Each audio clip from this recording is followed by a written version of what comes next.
अम्मा बाद फ़अऊज़ु बिल्लाहि मिनश्शैतानिर्रजीम बिस्मिल्लाहिर्रहमानिर्रहीम या अय्युहल्लज़ीना आमनू क़ू अन्फुसकुम व अहलीकुम नारा वक़ूदुहा अन्नासु वल हिजारतु अलैहा मलाइकतुन ग़िलाज़ुन शिदादुन ला यअसूनल्लाह मा अमरहुम व यफ़अलून मा युअमरून।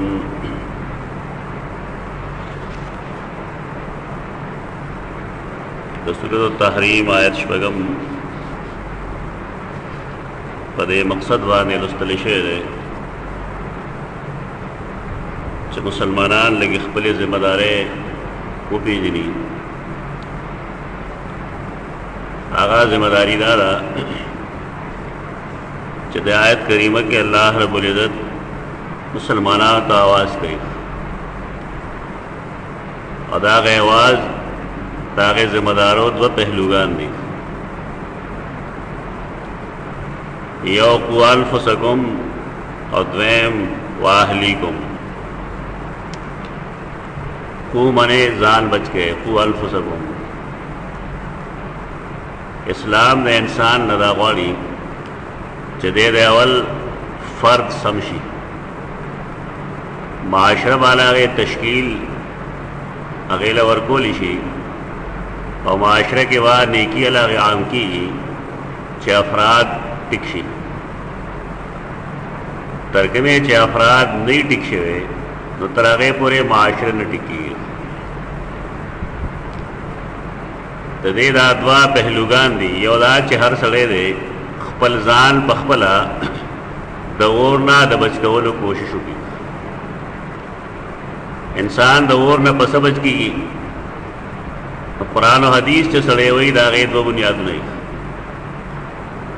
योदा चे इंसान समा अक़ीदा साथी तौहीद इक़बाल करी और द्वेंदा चे अमल सालिह कई यानी रसूलुल्लाह सल्लल्लाहु अलैहि वसल्लम पर तरीक़ा वाने अमल कई अल्लाह रब्बुल इज़्ज़त दा सड़े जहन्नम तनबूजी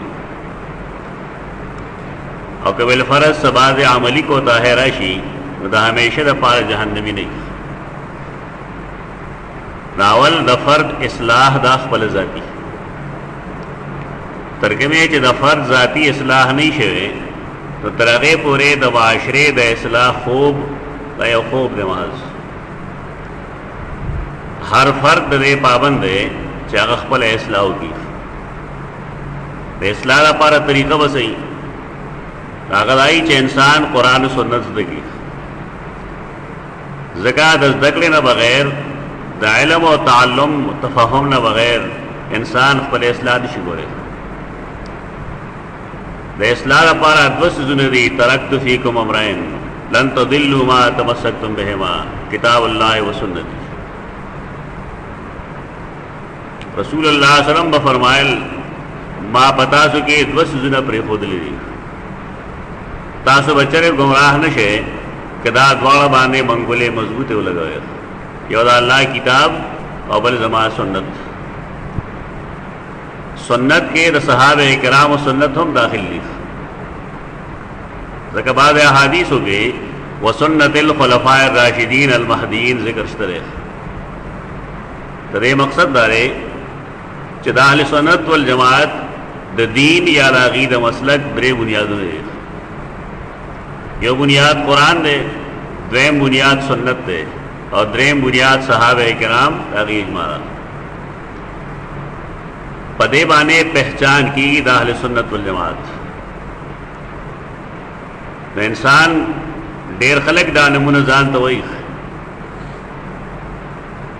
निमेम जान सर यकी रजिस्ट्रेशन उगड़ी लेकिन दाखिरत परवज बांधे इंसान तो वदा पतो लगेगी चदे वाकई अहले सुन्नतो कनाहले बिदत के हो दोबार के फ़ो मजमून बलखाजी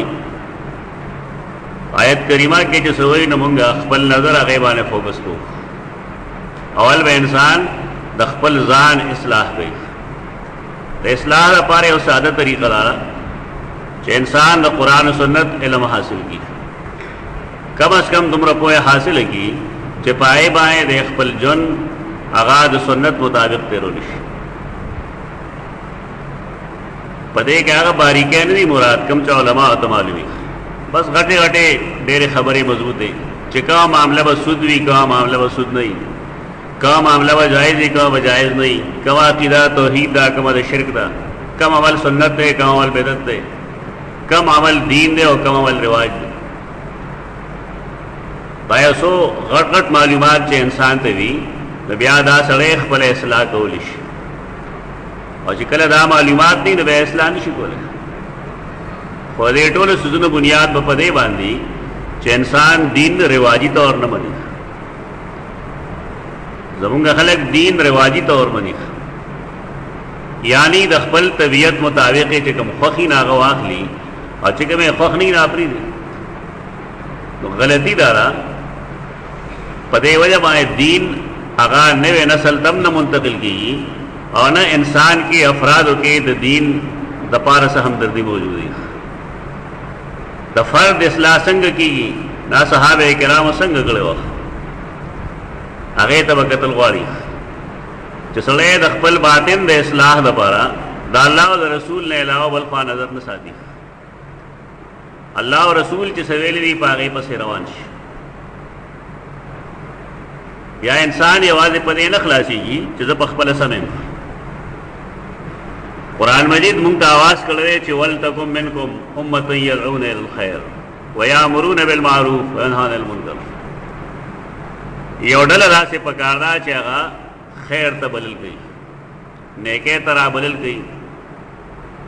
دا ډله یو خو د ملک په ستم کې دي شي، لیکن دا ډله د کلی په ستم کې دي شي، او دا ډله د یو علاقې په تورم کې دي شي، په ستم کې دي شي، چې هر کلی کې، هر علاقه کې، هر ضلع کې، هر صوبه کې او هر ملک کې داسې افراد موجود وي د جماعت په شکل کې چې خلق دین ترابلی. دا آیت کریمه مونږ ته یو اجتماعي فریضه ښیي. هغه اجتماعي فریضه دا چې انسان یوازې په خپله نیک کېدو باندې نجات نشي موندی. دی به هغې نیک کېږي چې دی خپل بال بچ او چم ګاونډ هم ځان سره نیکان کړي. اوس بال بچ به څنګه نیکان کېږي؟ د هغې لپاره طریقه دا ده چې یو خو په کورونو کې د مونځ، روژې، حج، زکات تذکرې شي. نارینه په خپل کور کې مونځونه کول شروع شي، فرض مونځ نه بلکې سنتونه، نفلونه. دې لپاره چې کشران هغې ته ګوري او هغه پریکټس هغې دی. هغه ماشومان چې مسجد ته راتلی شي، چې جومات ته راوستل شروع شي. دې طریقې سره د ابتدا نه به نوی نسل کې دین ور منتقل کېږي. او کنه زمونږه منځونه هغه جماعت پورې خاص وي، کور کې منځ نه کېږي، یا بالفرض معشوم جماعت ته راوستی نشي. نو دې بنیادونو باندې مونږ دین بل چا ته نشو منتقل کولی. په دې نورو ملکونو کې خلقو مسلمانانو چې کله نوکرو دپاره یا د څه نورو کارونو دپاره تللي دي، نو 2-3 نسله بس هغې دین پرېښی دی. او د هغې تلخ حقیقت دا دی چې هغه خلک خپل اولاد ته دین نه ښیي. زمونږ هم دغه مسله ده چې مونږ اولاد ته دین نه ښیو. زمونږ بچي پبلک سکول ته په ټایم باندې ځي، خو جومات ته د هغې راتلل هغه نه وي تقریبا. دې علاقو کې بیا هم کار ښه دی که بالفرض جماعت ته نه راځي په وخت باندې، نو سکول کې شاید یو ښه استاد ورته میلو شي چې هغه دیندار کړي، معاشره کې یو ښه سړی ورته میلو شي چې هغه دیندار کړي. بره کالج یونیورسټۍ په سطح باندې ممکن ده چې څوک یې دیندار کړي، لیکن هغه خلک چې کم بار اوسېږي او د یورپ معاشره کې نه یې به څنګه ژوند تېروي؟ هلته خو ټول خلک د اسلام خلاف کارونه کوي. دا آیت کریمه موږ ته یو ذمہ داري ښیي، هغه دا دی چې موږ د په خپل هم دیندار یو او خپل نسل ته هم دین ور منتقل کړو. علاوه بعد زمونږ نوی نسل د اور نه بچ کېږي. یو پلار د خپلو بچو دپاره د دنیایي ژوند د ښه کولو دپاره څومره کوششونه کوي، ابتدا نواله تر بډاوالی پورې مسلسل مهنت کوي د دې لپاره چې د بچو ژوند د دنیا خسته شي. لیکن څومره خیاران دي هغه پلاران چې هغې سره د خپلو بچو د آخرت فکر نشته. نو سره دا فکر شته چې زما بچی بې علمه دی، نو سره دا فکر شته چې بد اخلاق دی، نو سره دا فکر شته چې دین ته نه راځي.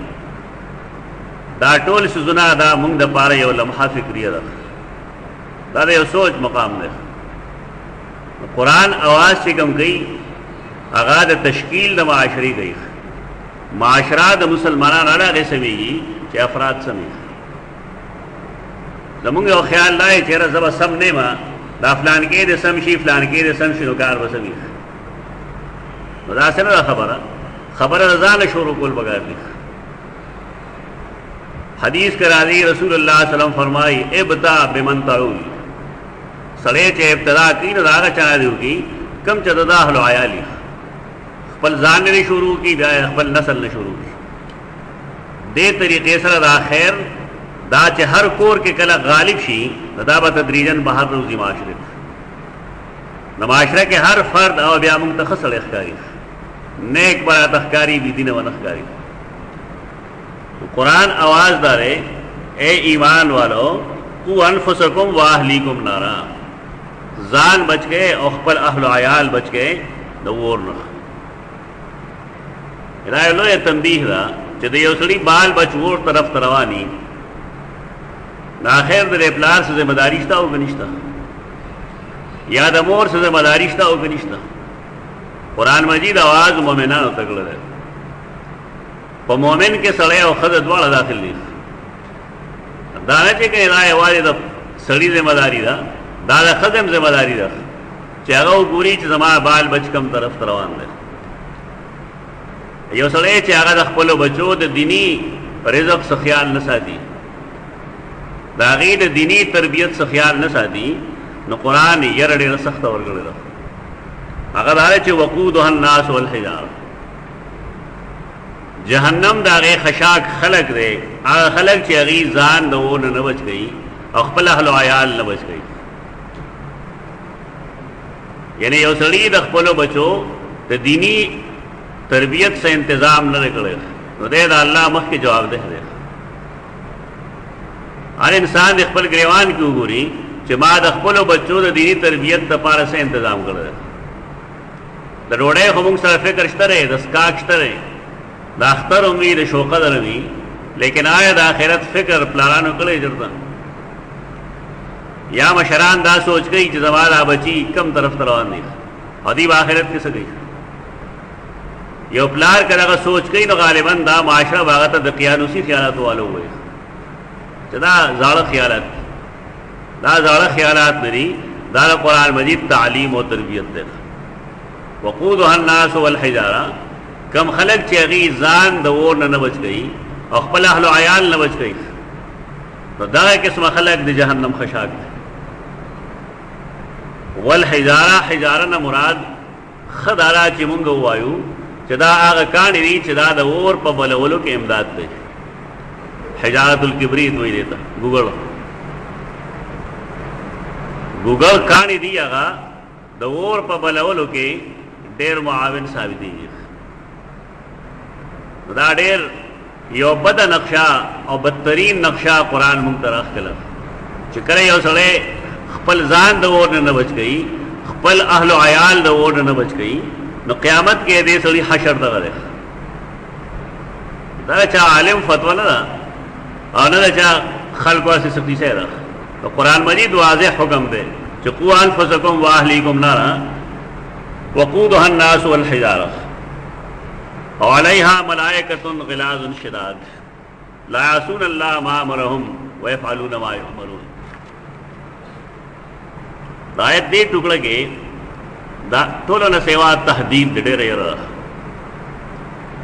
یو سړی چاته یو ذمہ داری حواله کی، یو باغ حواله کی، یو پټی حواله کی، څوکیدار وي، هغه ته دا وایي چې ته دا ساته. اوس هغه څوکیدار کې بې ایمانه وي بالفرض غلا کوي د مالک نه، پیسې ټکې اخلي، نو هم باغ روغ نشي پاتې کېدی. یا بالفرض دومره نرم دل وي چې غریب ویني نو د مالک د اختیار نه بغیر ولا څه شی ورکوي. لیکن الله رب العزت د جهنم داروغگان هغه ملائک مقرر کړي، هغه انسانان نه دي.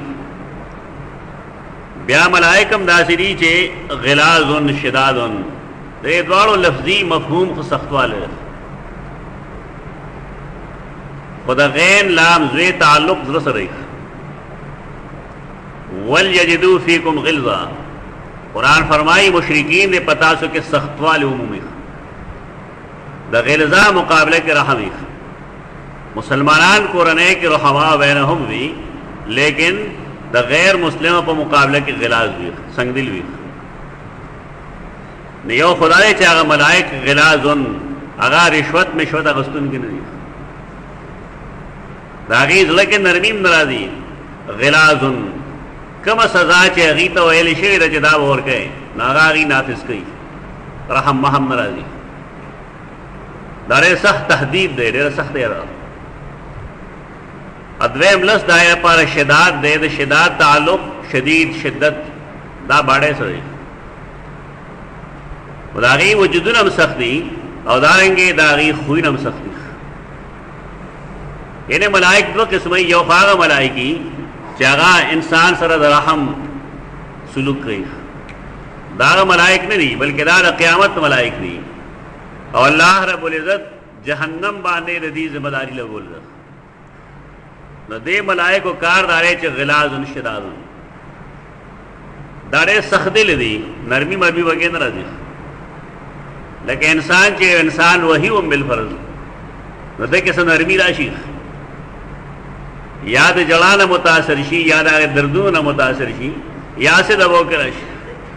لیکن ملائک داغی شان دارے چې غلاظ دی او شداد دی. شداد پرې معنا چې که خلق لګي او کوشش دا کوي چې هغې ته لاس ور واچوي، نو ملائکو ته یو څوک لاس نشي اچولی، او قوام چې بالفرض نو کامیابیږي نه. نو دا وعید یا تهدید په دې بنیاد باندې دی چې انسان د آخرت د یارې نه دلته کې خپل ځان او خپل بال بچ د اور نه بچ کی. انسانان اور ته پس داخليږي. دا ما اول کې تاسو ته ویلي دوه بنیادي څیزونه دي. یو دا چې عقیده د شرک لري، د شرک عقیده والا الله رب العزت جنت ته نه بوځي. قرآن صاحب فرمایلی دي ان الله لا یغفر ان یشرک به ویغفر ما دون ذلک لمن یشاء. الله دا نه بخي چې چا شرک کړي چا جنت ته لاړ شي، البته دا هغې نه ښکته ګناهونه الله معاف کوي. نو شرک یو داسې عمل دی چې د دې نه به خپل اولاد بچ کول پکار دي. زمونږ د اولاد لاسونو کې چې مونږ وګورو نو په هغې کې بې شمېره قسمه شرکي څیزونه موجود دي. تور تارونه پکې موجود دي، کنجکې پکې پرتې، کړې پکې، دارنګې پلاسټیکي تور تارونه پکې.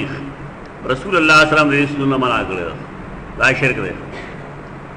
که دا سړی د فیشن پته ورکوي نو مناسب نه دی، او که دا د عقیدې پته ورکوي نو بیا خو خالص کفر دی. زمونږ مشران تر اوسه په دې نه پوهېږي چې د سړي لاس خراب شي بالفرض پړق پکې راشي نو په تور تار باندې څه شي پایښه کېږي، یا په سور تار باندې ښه شي. دا ټوټکې نه دي، دا شرکي عقاید دي. رسول الله صلی الله علیه وسلم د دې باره کې واضح فرمایلی دي دا شرک دی. دا هر ځوان مړی کې چې ګورې نو څه تور تور تارونه یې، دا هغه زړه بې غیرتي ده پخوانی. نوې شکل کې دا راځي، کله لاکټ شکل کې، کله د یو شکل کې، کله د بل شکل. نوي نسل نه دا څیزونه لرې کول پکار دي. هغې ته ښودل پکاري چې اسلام څه شی دی، توحید څه شی دی، سنت څه شی دی، شرک څه شی دی، بدعت څه شی دی. توحید په باب کې پاکستان کې ہندوستان کے ټول نے بہترین کتاب هغه شاه اسماعیل شهید رحمه الله لیکل دی، تقویہ در ایمان دا غینوم دی. باید چې هغه هر کور کې موجود وي او هر لیکا پڑا سړی هغه وګوري او د هغې اعمال او شرکیاتو نه ځان وساتي په کوم باندې چې انسان جهنم ته تللی شي. دویم څیز چې هغه د انسان د جهنم د تلو باعث و هغه بدعاتو. بدعات باندې هغه یو عمل چې رسول الله صلی الله علیه وسلم د داعیه باوجود نه کړي، نن یو سړی هغه کوي هغه ته دین وایي، ته بدعت وایي. نو بدعات دا رکاوټ جوړیږي د انسان په دخول اولی کې. ٹھیک ده چې بدعت ګناه کبیره ده، الله رحم معاف کوي. بدعت سره سړی مشرک کیږي نه، لیکن بدعت انسان باندې کوي د دینا چې د اول ځل جنت ته لړ شي. دا ډېره بده خبره ای چې یو مسلمان د پاره الله جهنم نه جوړ کړي او د جهنم ته لړ شي. د بارکه قرآن ذمہ داری دا زمونږ جوړ کړی دا د هر هغه سړي چې هغه پلار دی یا مشر روړ دی چې قوا انفسکم واهلیکم نارا، ځان بم د اور نه بچ کړي او خپل بال بچ بم د اور نه بچ کړي. بال بچ والا غي بچ کیږي چې انسان اغیدا صحیح دین ورکو صحیح. دا د مشرانو ذمہ داری ده چې هغه دین صحیح زګي او خپل نوې نسل ته هغه دین منتقل کړي، ورنہ قیامت پر اس عذر و نہیں بیخ. دکا اللہ رب العزت قرآن کے واضح ویلی دیخ یو سڑے کہ دا پاکستانی قانون نبی خبری بالفرض دا یو جرمو کی نستا بخیال قانون اگا معاف کئی پا دے خبر مانے جیسا خبر نوم. یو سڑے دا پاکستانی قانون خلافو کی ادا خلاف گواہان پیشی نو قانون اگا تلاس اور اچھئی بولے ترا پاکستانی قانون مخالفت لے گئے. یعنی نہ پوئے دل عذر نہ دے جیسا خبر نہ ہو داستا ذمہ داری دا بل گناہ کرے دا چلے دین نہ خبر نہیں دا دین نہ زان خبر اول دا فرض دے اور دا مولا صاحب نہیں فرض جماعت کی سڑے وہی بس اگر وہ دین معلوم ہے. تمام بڑاگان خلگے تب پوچھتے ہو کہ کاکا موس کے سو فرض ہے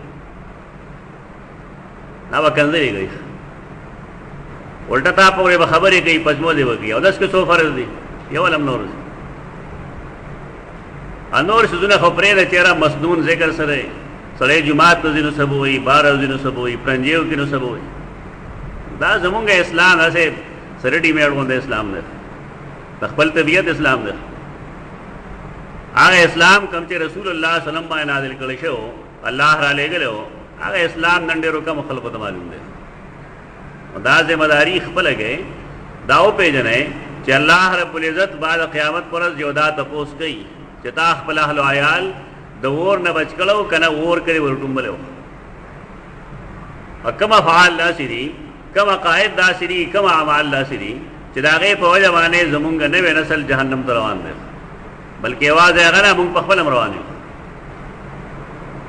خدا مونږ ورته لمحه فکریه وایو دا لمحه فکریه ده پکار راځي چې انسان دې باره کې سوچ وکړي. قیامت کې چې کوم ملائک دي نا غلاظ دي او شداد دي یعنی مزاج هم سخت دی او داغي باډیان هم سخت دي لہذا هغه سره د مقابله سوال نه پیدا کیږي. ادا هم ممکن نه ده چې یو سړی په سفارش باندې ځان التبج کی دا هم نه ممکن چې هغه ملائک د نرمي وکړي ولغه وجه دا چې لا يعصون الله ما امرهم ويفعلون ما يؤمرون. لا يعصون الله ما امرهم عصيان مخالفت تو ہوئی. لا يعصون الله ملائک مخالفت نہ کی اللہ داغے چاغه ورته حکم کړل یعنی چې الله سویلی دي نو ملائک داغه مخالفت نه کوي. دا حال قبر کې هم دی. انسان چې قبر کې جواب نشي کولای ناګه ملائک وتا عمومی طور خلق سنوم دي نکیر او منکر. نکیر او منکر ورته ویلې پدې شي چې نون کافر ناشنا والی دوی هغه نکیر منکر دي یعنی ناشنا هیبت والی شکل نه دي. ادا سخت مزاج او ناشنا شکل والا الله جوړ کړی پدې دي چې انسان آزمائش کی پورا خیجی او کنه خیجی. لکه مؤمنان چې کوم راځي هغه ته بشیر مبشر وایي عام چرازی هغه نکیر او منکر. زمون خلکو دا یو پهلو عام کړی نکیر او منکر او بشیر مبشر ابرغه او چې کله سره تسلیمي دا چې مال و نکیر منکر راځي بیا پکار رہے جواب تم ټینګ دا دو ځایونه دي چې په دې کې د انسان ازمایش کیږي یو قبر او بالآخرت. دا قبر هغه لږ وخت دپاره ایښ، لږ وخت دپاره دا مطلب چې قیامته پورې لږه موده وایښ، او بیا قیامت کې چې کوم حساب وشي او کوم ابتلا وشي هغه بیا همیشه دپاره ایښ. خو د آیت کریمه مقصد دا دی چې انسانان دې سوچ وکړي چې آخر مونږ روان کوم طرف ته یو، زمونږ نوی نسل کوم خوا روان دی، او آیا دی که گمراه کیږي نو زمونږ څه ذمہ داري شته او که نشته؟ که دی جهنم ته ځي نو آیا مونږ نه به الله تپوس کوي که ونه کوي؟ الله به تپوس کوي. دا جدا خبر ده چې کله انسان تربیت صحیح کو، اولاد د بالغ وای نه وروسته د پلار خبره نه مني، د پلار دی کې بیا سپین باز دی. لیکن تر کې پورې چې بچي مونږ ته محتاج دي نو باید چې پلار پای کې خپل کردار ادا کړي. رسول الله صلی الله علیه وسلم فرمان ذکر ہے چې کله ماشومان ستاسو د وو کال شي ناغي ته د مانزه خبره کوي، پاغه زوره، او چې له سو کال شي نه بیا بستریم جدا کړي یو بل نه، او چې موږ نه کینې بیا وهایم. دا یو ذمہ داری ده. دا ذمہ داری کم پلار ادا کړل؟ یو پلار ادا وي جاو ما خپل بچي موږ لويس کړل. تاسو به وایئ چې مونږ روزه کې ویښول هغه جناب ډوډۍ لې ویښول، پېشمني دپاره م ویښول. تاسو مانځه نه دی ویښ کړي، کني تاسو نن ویښ کړی. نن سهار جماعت کې څومره کسان ستاسو د روزې برابر وو؟ د دې نه پته لګېږي چې زمونږ اسلام کوم اسلام دی.